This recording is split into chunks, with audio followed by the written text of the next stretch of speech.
guys, and welcome to today's video. So just an FYI, it just started thunderstorming outside, so if you guys can hear raindrops or noise, I'm really sorry. I'm gonna try and talk loud enough so that you guys can't hear it, but if you do hear some background sounds, that's what that is. And I also just wanted to say thank you on here as well to those of you that pointed out on my last video where I tested the Essence Matte Setting Spray that my address was showing on the magazine. I just didn't even notice, and you guys noticed and let me know, so I did re-upload that, so sorry for any confusion there, but I really appreciate you guys pointing that out to me. Okay, so in today's video, I'm continuing my top 5 series, and today we are talking about Drugstore Beauty Sponges. So everyone knows the Beauty Blender is an amazing sponge. I still think it is an amazing sponge, but there have been so many dupes for it that there's just no need to spend the $20 anymore when you have this many options at your fingertips. So I'm going to be sharing with you my 5 favorites, and then I'm also going to throw in some that I think that you should 100% avoid.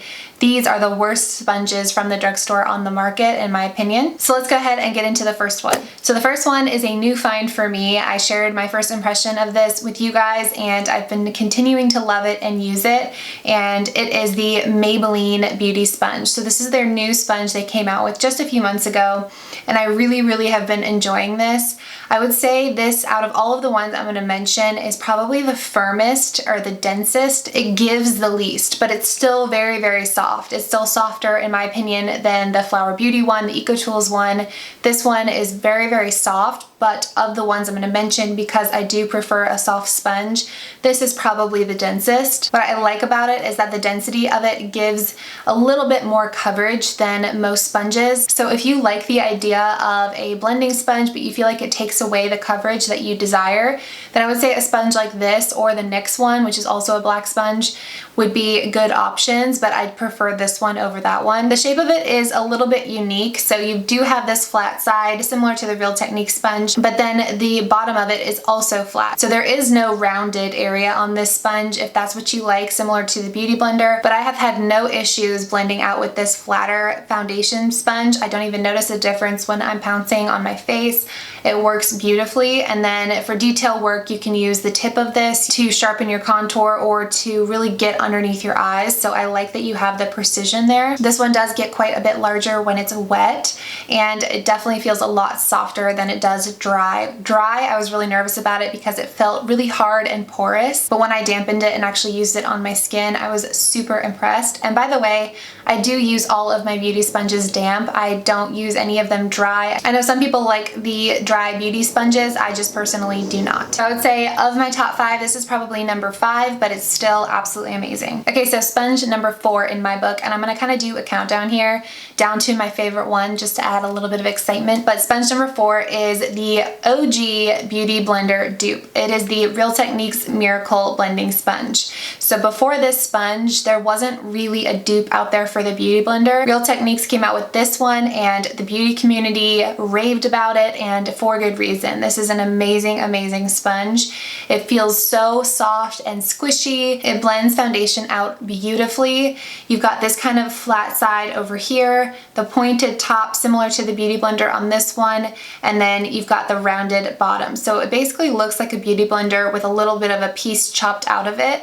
This was one of the first of this type of design. This one gets significantly larger than it is dry when it's wet, and is so much softer. Compared to this one, I would say this is definitely softer and a lot less dense. It feels very squishy when damp, and I have gone through I don't know how many of these. I just keep replacing them, and that's another thing I want to mention is with sponges particularly, I feel like you can get brushes a little bit cleaner than you can get sponges, and no matter how often you're cleaning your sponges, be sure you're replacing them pretty often, every couple months or so, because they can just get so dirty. And I feel like that's another reason to get the more affordable version of the Beauty Blender, because you don't feel as guilty when you can buy a 2-pack of these for 10 bucks. You don't feel as guilty replacing your sponge because these are $5 a pop versus $20 a pop. Okay, so the next sponge I want to mention looks almost identical to the Beauty Blender. It's just a little bit wider. So this is the Ulta Beauty Sponge. Again, a pretty recent find for me within the last few months, but it has quickly become my sponge number 3,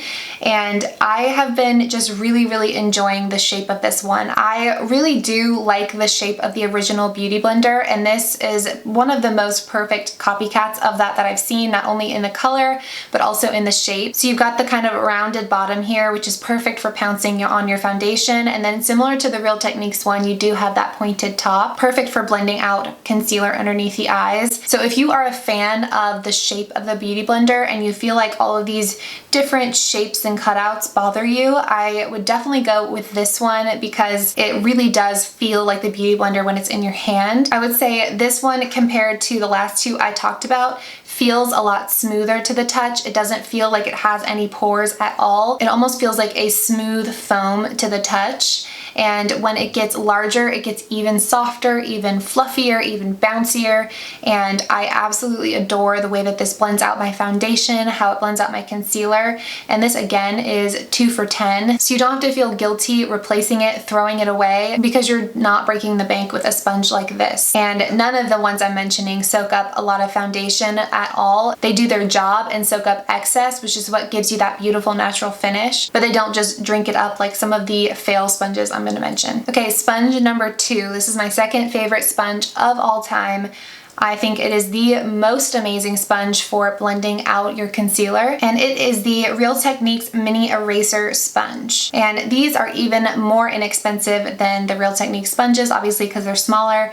You get 2 of these for $6, so again, guilt-free replacement of the sponges. And the shape of it is very similar to the Real Techniques one. It does have that flat cutout and the tip at the top. The only difference being obviously the size, as well as it does have a flat side there at the very top of the sponge, which I find is really nice for blemish concealing. It gives you a really small surface area to really pack on the concealer to a very small dedicated area. But my favorite way to use this sponge is by far for concealer. It gives you the most flawless, even more flawless than when I use this sponge underneath my eyes. Don't ask me why.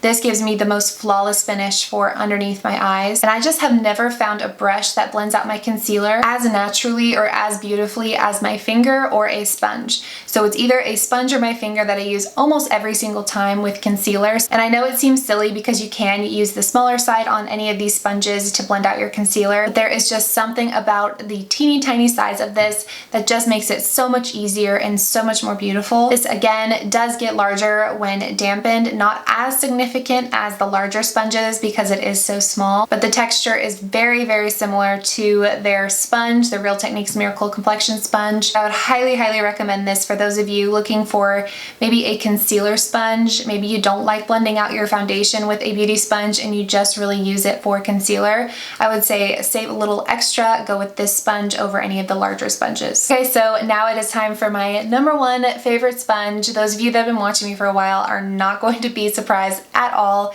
You've probably been waiting for this to be in the lineup, and it is my L'Oreal foundation sponge. This beats all of the sponges on the market in my opinion, including the Beauty Blender.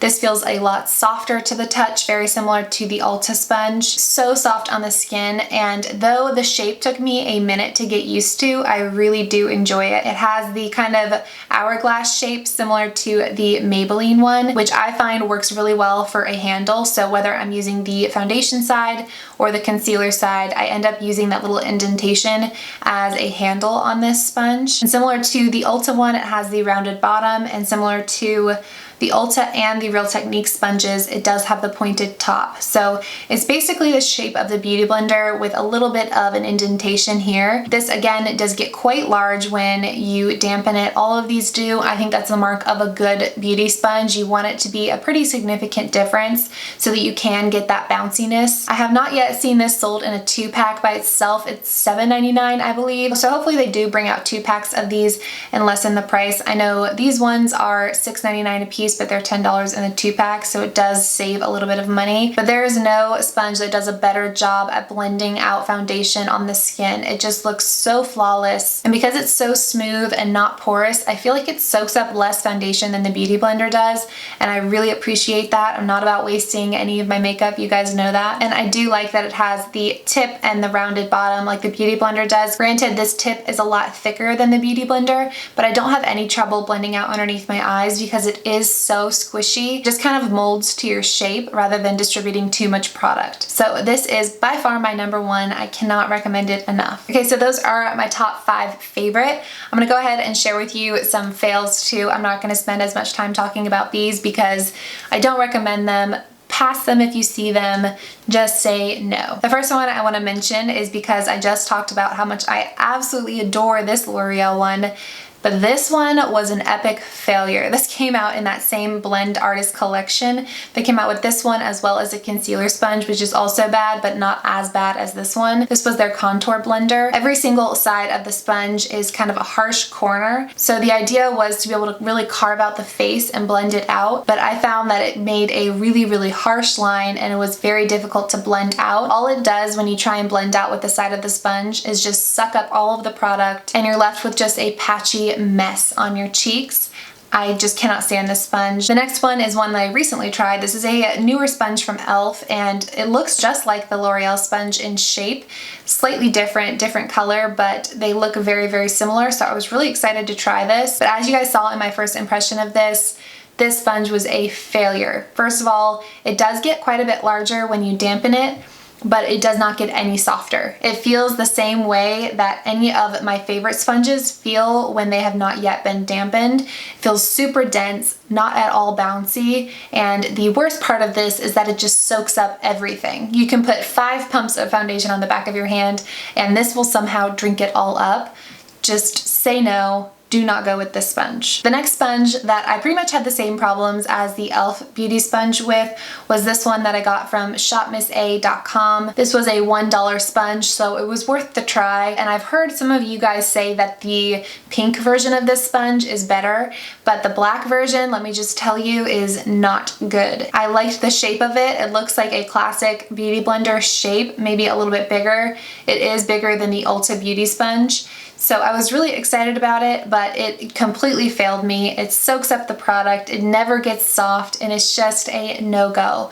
Pass on this, don't waste your money, even if it is $1. And then the last sponge I have to mention, because it is considered a sponge, is this one that I got from shophush.com, which was, I think it was also $1 or $2. And it is the Silly Sponge. This was going around as a trend for a while and I decided to give it a try, but it was just terrible. The thing that I don't like about these Silly Sponges, because I understand the concept, I think it's a good idea. You know, it doesn't soak up any of the product, it's a lot easier to wash because it's not a sponge. But what I love about the finishes of sponges is that it really pushes the product into your skin. And if you have larger pores in some areas like I do, you want to be able to push the product into your skin, because when you apply it with something like this that just kind of slides it on, it was just sitting on top of my pores and it made my pores look 10 times larger. And when I was trying to pat it in with this, it just sounded like I was hitting my face. It did not blend it in nicely. It left it very streaky and patchy. And I think the negatives of the way that this makes my skin look far outweigh the positives of not soaking up foundation and easier cleanup. So those are all of the sponges that I wanted to mention today. Those are my favorites and least favorites. Definitely let me know down in the comments and let each other know what your favorite sponge is and your least favorite sponge is, so that we can all kind of share our experiences with one another. And I really, really hope you guys found this video helpful. If you did, don't forget to give it a thumbs up and click that subscribe button. I'm sorry I say that every time, but I just want to remind you guys, and I really hope that you guys have an amazing rest of the week, and I will see you on Friday. Bye.